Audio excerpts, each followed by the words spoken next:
guys, and welcome back to Chuches Mind. If you're new here, my name's Badaka. I'm a cinematographer, a lifestyle travel YouTuber, sometimes fashion. So yeah, and if you're not new here, my things, welcome back to my channel. Just have a seat and enjoy this vlog. This video I'm about to show is like a different video. I filmed it in 2019 for a company I was working for, because we went to like this documentary series, but I'm not sure if they actually ever posted, because I was sacked after I did like this video, and I don't want the icon to see after this one. So yes, I hope you guys enjoyed this video. Don't forget to like, comment, share, and subscribe, and I'll be seeing you guys in my next video. Peace out.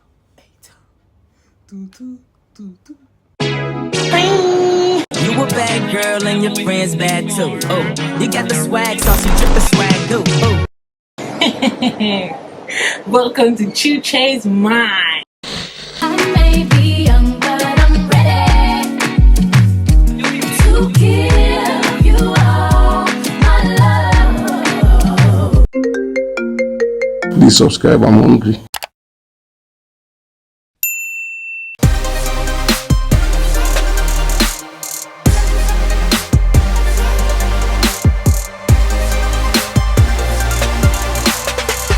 First thing I think of is art direction. What direction do I want to take this? Because I like my video being very artistic, and that includes styling, the set, the brand, how I want to portray this artist to the people. That's the first thing I think of.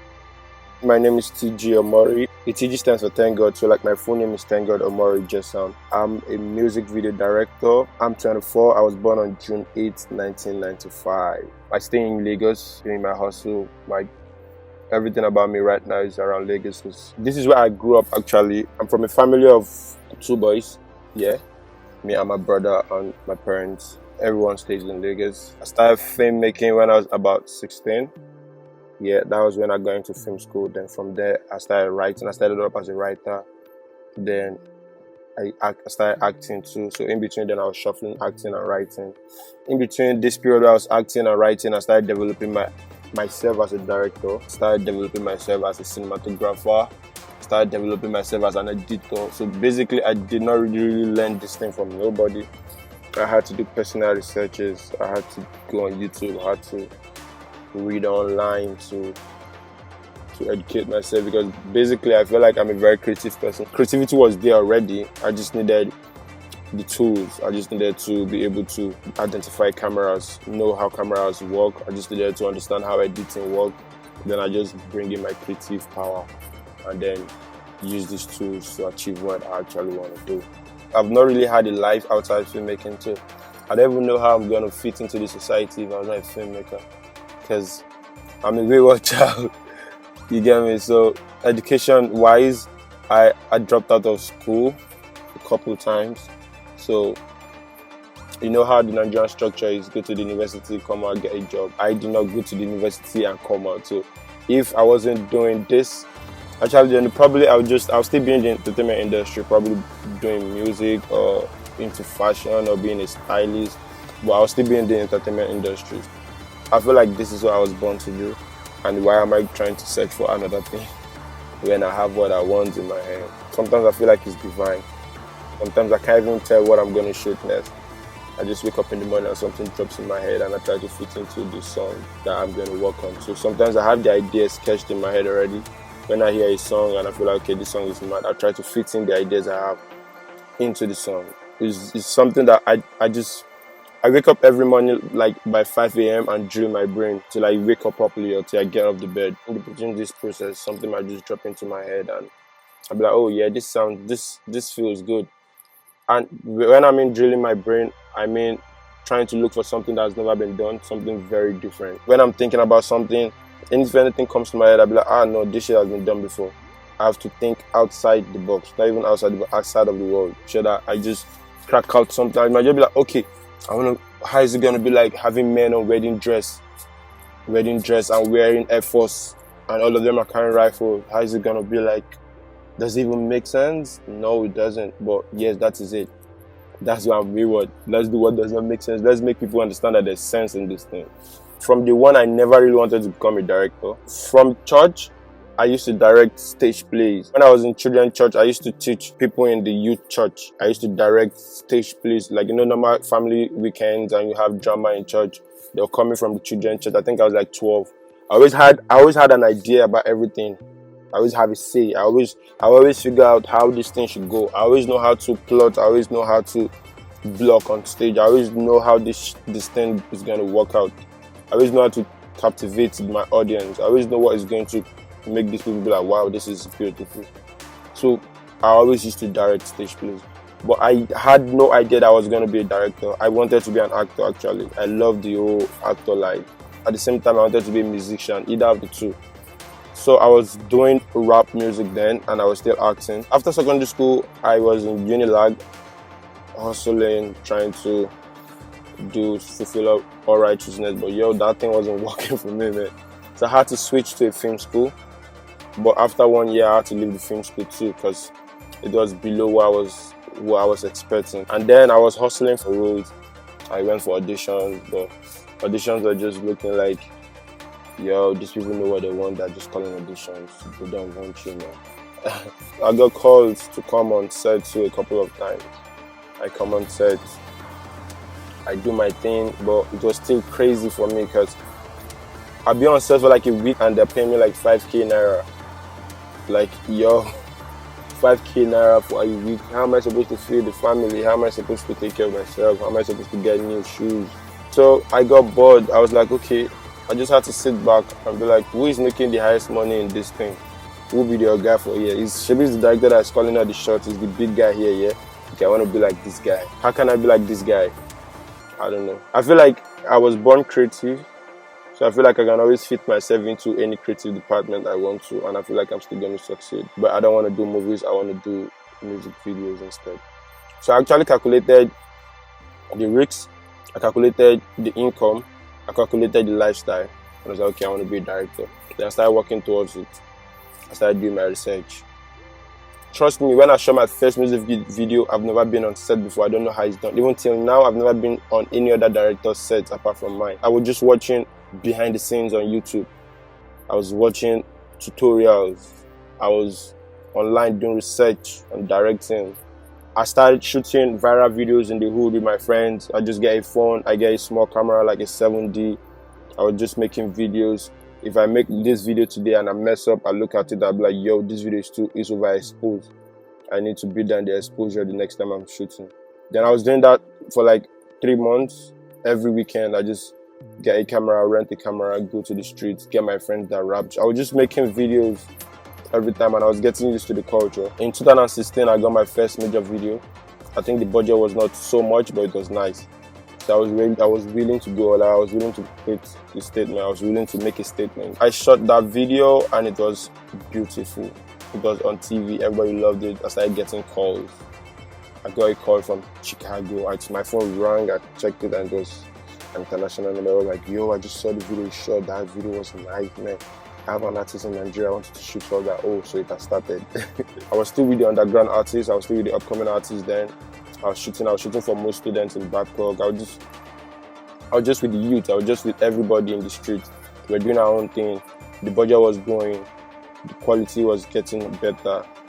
And then, boom, Rude Boy saw some of my videos and he hit me up like, yo, he's going to see shells. You want me to film for him? I shot down for Rude Boy. Then I had one A-list in the bag.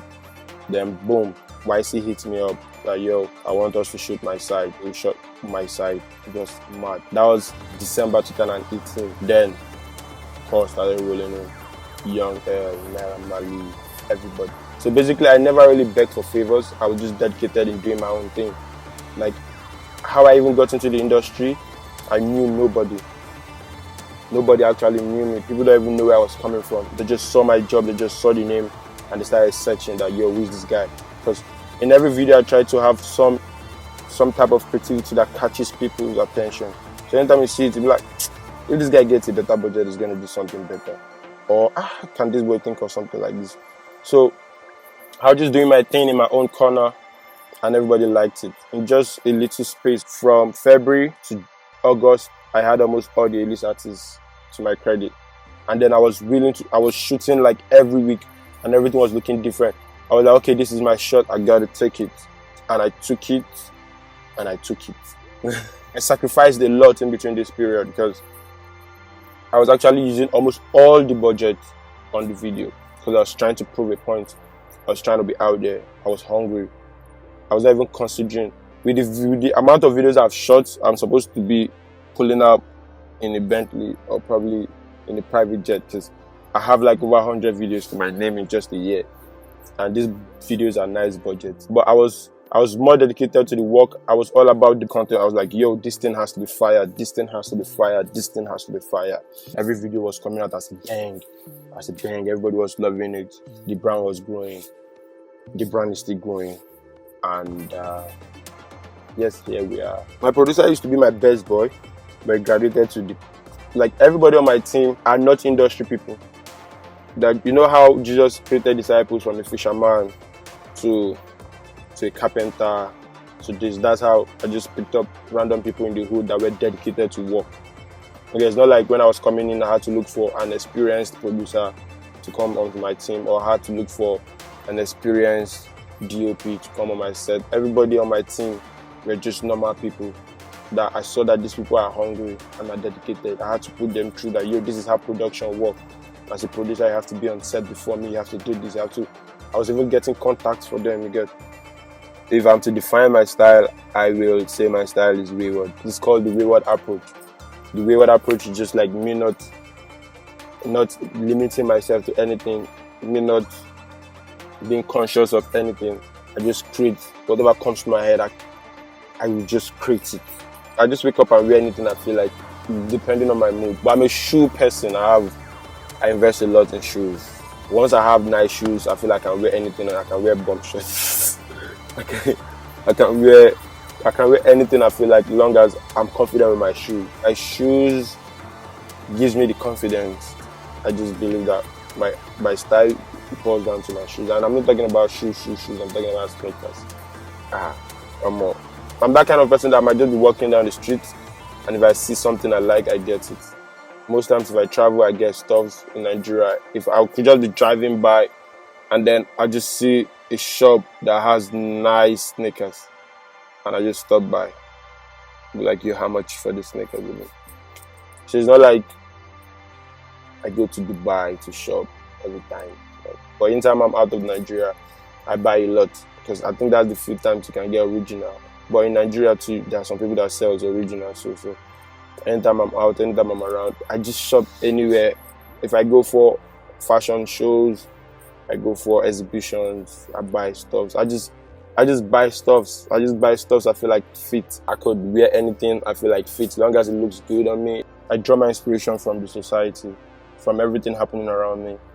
Growing up, I was very conscious about my environment. So I can actually remember everything from when I was like 4, from when I was like 3. Yeah, I could remember my parents or my mom going for August meeting, tying Gile, Cooper, George. So there was a video I shot with women with sneakers with Gile, Buba, George, and some colorful glasses. It was me just sleeping in my house, and I was thinking of, oh, my mom then, it used to be a vibe because they had to share the Sundays. There are some Sundays where they come to our house to have the meeting, and then they cook and everybody's happy and they dance. It was always a vibe to me. When I was young, it used to amaze me. So my society has played a lot. Everything I come across plays a lot in my life. My life itself, my lifestyle inspires me to create. Like I said, you can't be singing love songs in a country where everybody is suffering. You have to talk about the issues on ground. So the culture, the society inspires my style. I'm always very particular about my art direction. I don't play with my styling, I don't play with my set design, probably because I'm a stylish person. And I have a crew that understands me. They know that Omori is not going to like this. They already understand what I like and what I don't like. So I don't need to tell them that if you're bringing a couch, you don't have to bring this kind of couch. This is the kind of couch I want. I don't have to start explaining. Most of them already understand what I like, the kind of models I want to have on my set. Most times the clients be like, yo, this is what I want. I've grown my brand to that level where most clients come to me because they want a certain type of video. So they come to me with the mindset that Omori is going to give me an idea that is going to change my career. I'm that kind of director that people come to when they need something reward. Every time they come, they'll be like, yo, this is the song, listen to it, let's do it. Most of the biggest videos you see on TV that I shot actually don't have a treatment. The artist just send me the song and come on set with the belief and the mindset that Omori is gonna finesse this thing. Soapy Naira Marley had no treatment, Amaya Yahoo Boy had no treatment, Oil and Gas had no treatment, Timaya Stupid had no treatment, the band Shy had no treatment, but I explained what I wanted. Not like I don't tell them what I want to do, I just tell them that, yo, this is what I'm trying to achieve. They'll be like, yeah, I like it. Techno Agigi, the controversial video, had no treatment. So most times they believe my style, they understand that I understand branding. But once we have a meeting and I get my budget, it takes me like 5 to 7 days to get styling, location and everything in place. Then afterwards, shoot day. Most times we shoot just one day. Then afterwards, I go home and edit it. Pre-production might be 7 days. I shoot for a day. Then post-production 7 days. I think it's only like 2 videos I've shot 2 days. Every of my other video I shot for 1 day. And editing process max might be like 10 days. Plus the cuts, first cut, final cut, and then the coloring or the grading. I'm a very free person. Yeah, but I do all my cuts myself because that is like me. Yeah, but when it comes to coloring, it boils down to the look I'm trying to achieve. If I'm trying to achieve some type of look, I'm gonna have to do it myself. If I'm trying to achieve some kind of look, I have to look for somebody that can color that. My name is TG Omori. I'm a director and I am an original. Please subscribe. I'm hungry.